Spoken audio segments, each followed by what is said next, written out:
More than 800 people with one mission, promoting a healthy environment. We are the West Virginia Department of Environmental Protection.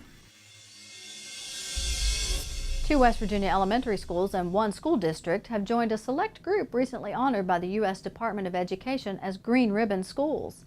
The program, now in its 2nd year, recognizes schools for their commitment to reducing their environmental impact, improving health and wellness for students and staff, and incorporating environmental education and sustainability into the curriculum. The DEP's Sarah Alford joins us now with a profile of one of the winners. Sarah, the staff at Petersburg Elementary say even before the program began, they were already well on their way to a greener future. That's right, Kathy. Petersburg Elementary in Grant County is working towards becoming a living lab, empowering students to make real and positive changes in the community. It's an earthworm! It's right there. This is the environment where these kids live and grow, and they need to learn about how to take care of it, so it's here. I mean, I want a nice world for my daughter when she grows up, and I want the kids to understand where they're living and how it benefits them and how they have an effect on their ecosystem and their environment. Julie Kolaw teaches 5th grade at Petersburg Elementary. Her students are getting some hands-on experience, learning about the environment through some real-world problem solving. What was once unusable outdoor space, a soggy, litter-filled area between 2 sections of building, is now a rain garden. Well, we worked really hard on this, and it's kind of fun, like watching it grow and stuff. And like being changed by change, and you never know, probably one of the flowers or one of the ferns is going to grow big and bloom. These kids come out every day and they clean up the trash off the playground. They have a sense of pride in this area. They own this garden, this is theirs, and no one's going to mess with it.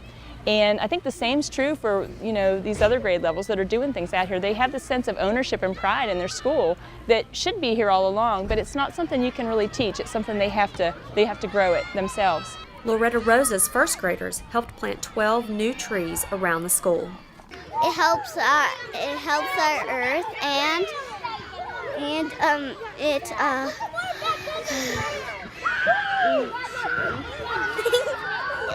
helps us breathe, and since we're here, the trees can breathe, because we breathe in oxygen and breathe out carbon dioxide, and trees breathe carbon dioxide, and we breathe oxygen. Sometimes it's hard to fit that in when we're so pressured to have good scores, good test scores. So it's hard to find the time to fit it in with all of our other curriculum. But really, when you look into it, you can find that you can find a way to make it fit. You can read about what you're doing. You can make it part of your math lesson. You can find science standards that it fits with. And clearly, it's working. Worms like earthworms help our soil. They do. They help the soil by they eat all the bad stuff and spit out some good stuff. Yeah, they kind of do.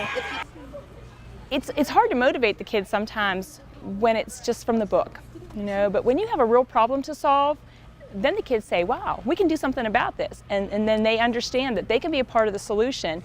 And, I think in the past we've always wanted to give the kids so much, and they have a question and we want to give them an answer.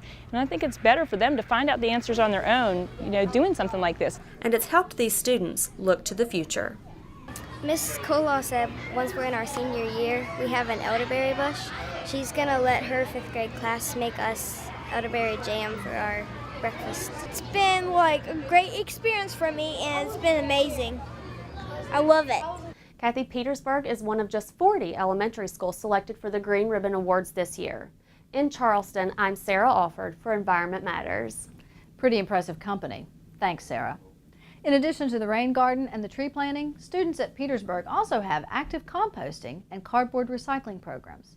They've taken part in helping to remove garlic mustard, a non-native invasive plant species, from the nearby Monongahela National Forest, and worked with the Save Our Streams water monitoring program. Also honored this year, Hometown Elementary School in Putnam County, Already named a West Virginia School of Excellence, Hometown was recognized for its efforts to reduce its energy use. The school also participates in a farm-to-school program, along with several other initiatives to promote student health and wellness. Students also participate in numerous hands-on projects like recycling and gardening to give them a broad base of knowledge in sustainability principles and environmental science. Coming on the heels of last year's national award presented to Hilltop Elementary School in Marshall County, the entire Marshall County school system, all 13 schools and 4,700 students received a National Green Ribbon Schools Award. Marshall County is one of the most energy-efficient school districts in the entire state and was recognized for its use of green building principles in the construction and renovation of its school buildings.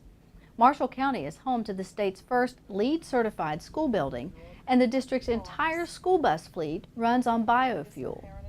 The district offers environmental science as an elective and plans to offer advanced placement classes next year. Altogether, the U.S. Department of Education awarded National Green Ribbon School status to a total of 64 schools and 14 school districts nationally. Coming up, judgment time, selecting the winners for this year's Youth Environmental Program Awards, plus a preview of the 50th edition of Youth Environmental Day. We're back in a moment.